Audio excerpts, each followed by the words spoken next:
Hi everybody, and welcome back to FANG Friday. This is Ross Healy, Chairman of the Strategic Analysis Corporation and a Senior Portfolio Manager at McNichol & Associates Asset Management. Do you remember the ads for Kleenex table napkins from a few years back? It clings like cloth. Well, the very three stock market indices have been clinging like cloth to their key breakpoint values, at least until today, at any rate. And so it has been interesting, that is to say, I, for one, have been curious to see what the FANG stocks may be telling me against a more or less flattish market environment recently. Now, today has been a bit ugly thus far, but in a moment, we will see who's been swimming in the je ne sais quoi and who's been holding in. As I asked last week, is the market prepared to ignore the poor values currently in existence and go back to its carefree ways prior to the NASDAQ peak in the October-January topping process? Or are concerns rising, even within this more or less exalted group? And what could that mean for the overall stock markets of North America? However, before we take a close look at the FANGs and what's going on, as always, I do like to say thanks to everyone who likes this video and all our subscribers. Okay, let's start off with Apple. And Apple has pretty much steadfastly remained a buy, and I think for a very good reason. And, if I click on this little price to book box at the bottom here, we'll see. And that is to say that instead of the fair market value, what we now see here is the return on equity, the ROE. And as it's been steadily rising, as happens with all stocks, that this is happening too, so the price to book ratio has been rising too. In other words, as the ROE rises, so the valuation rises too. Now, this has been actually fairly gentle with Apple, but you can see this in a much more powerful and dynamic way if, for instance, we take a look at Home Depot. And here you see, as with Apple, the balance sheet slowly sliding. It sort of bottomed here and then has been falling once again.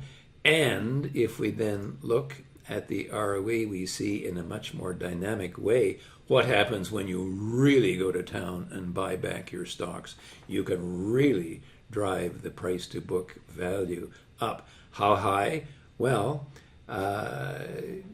Home Depot is currently trading at 101 times its fair market, its book value, okay, as opposed to Apple's, which is about 33. Netflix are really what I would call our second stock in our Phantom FANG portfolio, as it were. Had bottomed beautifully, well, just above its super growth price, where it had bottomed twice before historically. Had moved up, broken out over its low super growth price, which is 4.5 times book value. Broke out, pulled back, and had been moving higher. Now, in the market weakness recently, that has pulled back, but it is still on side. The stock which in effect sort of concerns me somewhat is now Amazon. Now, it too had bottomed at its bubble price, and that was its long-term 30-year valuation low. Had a nice rally to its HB1, which is 10 times book, pulled back to its bubble price, 7.4 times book, broke out, pulled back, but unlike Netflix, which actually had a good run, Amazon has slowly kind of keeled over and has pulled right back to its HB1. Now today The stock is about $132, so it's still on side. However, given the trend of the fair market value of the company, one has to wonder. Two of the stocks which I have described as dithering, and by dithering I mean trading either side of their one of their key valuation lines here, which is for Alphabet, has been its mid-super growth price, or 5.5 times book. When we see stocks kind of trading like that, what I call dithering, it's often a prelude to lower prices. And of course now, lately, we can see that the forecast earnings, and therefore the fair market value for Alphabet, have been falling.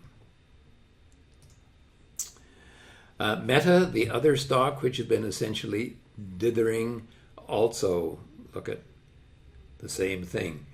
In both of the cases of Alphabet and Meta, they are off 3% today, so they are well below their key structural breakpoints.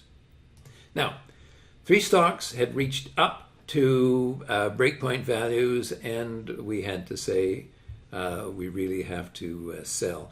And the first one is NVIDIA. Now, NVIDIA really missed its top and bottom line. I would be very, very concerned now that this stock can even hold its HB2 on a retracement. In fact, it's off 6% today. Tesla got to its HB6, which is 33 times its book value. And that's as far as it's been able to get against that whole period when the market had been rising. So I think that probably bodes poorly for the price outlook for the company. Finally, Microsoft had almost got back to its HB2, but we never got a buy in the stock. We got a clear sell at its HB3, moved back, never got a buy, so we could even get a little trade out of it. Didn't even do that, and it now is setting back. I would be concerned that the stock is going to head back at least, or head down to at least its HB1, if indeed not lower. Now, in sum, what now for the FANGs? And as a consequence, what now for the overall market? We are still getting a somewhat mixed message, although I also think that things may be getting clearer as we go along. Off the top, I still have to observe that investors still seem to be utterly entranced by companies who are doing major share buybacks, and therefore, despite its poor value and very modest growth, we still have to stay with Apple, one of my 3 buy holds so far. Amazon's fundamentals look like a catastrophe in the making, but I still have to maintain a buy hold on the stock unless or until the HB1 price, that's 10 times book, fails. It has pulled back to and tested dead on that level, and is very close to it today. If it breaks support at the 130, 131 mark, we should see a setback to its bubble price again. So keep your eyes open. That's 22% down from here, and therefore not to be sneezed at. Netflix has had a fair setback from its recent high, but is not close to support resistance, and I have to stay with it.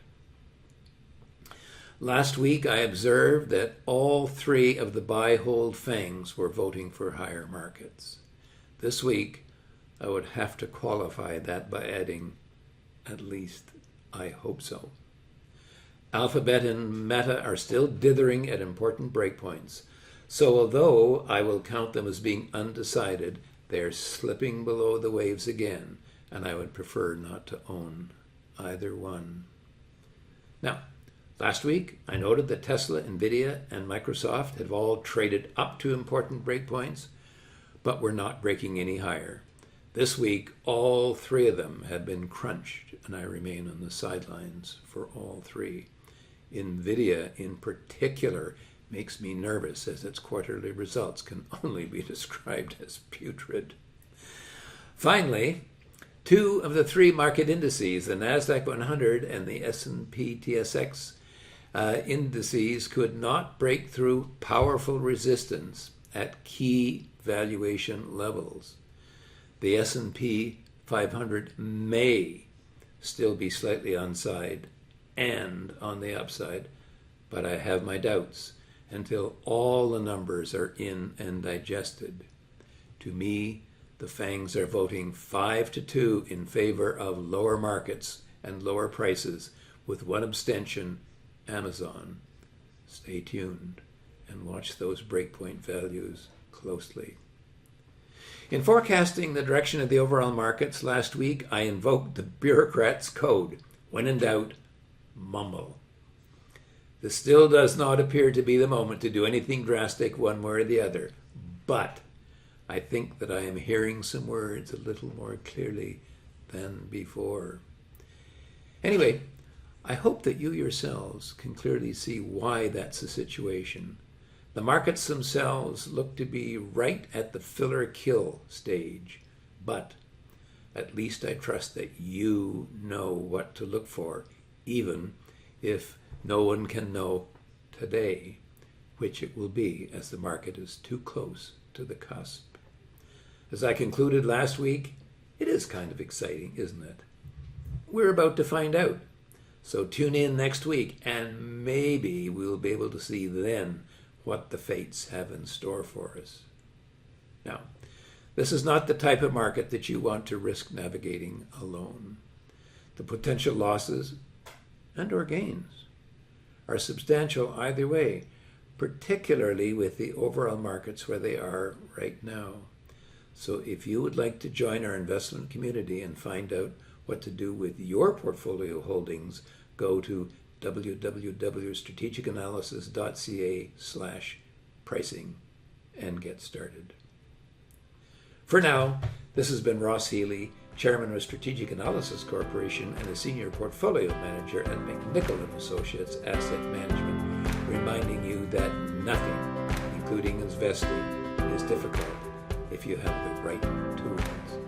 I'll see you next Friday.